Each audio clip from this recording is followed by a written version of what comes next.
పేద బడుగు బలహీన వర్గాలకు వైద్యం అందుబాటులో తీసుకురావడం ధ్యేయంగా సీఎం చంద్రబాబు కృషి చేస్తున్నారని పామరు ఎమ్మెల్యే వర్లకుమార్ రాజా అన్నారు. కృష్ణా జిల్లా పామరులో 6 కోట్ల నాబార్డు నిధులతో 30 పడకల ఆసుపత్రికి ఎమ్మెల్యే శంకుస్థాపన చేశారు. కూటమి ప్రభుత్వం వచ్చిన 10 నెలల్లో చేస్తున్న అభివృద్ధి కార్యక్రమాలకు ఇది నిదర్శనమన్నారు. శంకుస్థాపన కార్యక్రమంలో కూటమి నాయకులు, వైద్యులు, సిబ్బంది పాల్గొన్నారు.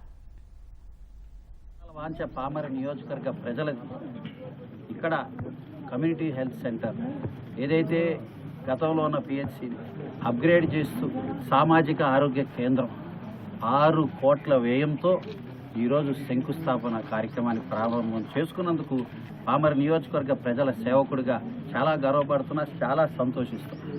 ఎందుకంటే ఈ 9 నెలల్లో ముఖ్యమంత్రి నారా చంద్రబాబు నాయుడు గారి నేతృత్వంలో ఏ కార్యక్రమం చేసినా, ఏ పని చేసినా జవాబుదారీతనంతో, బాధ్యతతో, ఒక నమ్మకంతో, ఒక భరోసాతో, ప్రజాహితం కోసం, ప్రజల ఆరోగ్యం కన్నా, బిడ్డల చదువు కన్నా ఏది ముఖ్యం కాదు అనే నినాదంతో ఈరోజు 9 నెలల్లోనే 6 కోట్ల వ్యయంతో ఈరోజు శంకుస్థాపన చేసుకున్నాం.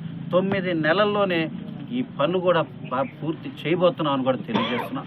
అంతేకాదు ఇప్పటికే ఇది పిహెచ్సి అయినప్పటికీ కూడా, ప్రాథమిక ఆరోగ్య కేంద్రం అయినప్పటికీ కూడా 30 బెడెడ్ ఎక్విప్డ్ ఏదైతే సెట్టింగ్ ఉందో దానికి తగ్గ ఎక్విప్మెంట్ విత్ డాక్టర్స్ ఉన్నారు, ఆ టీమ్ ఆఫ్ డాక్టర్స్ పనిచేస్తున్నారని కూడా తెలియజేస్తారు.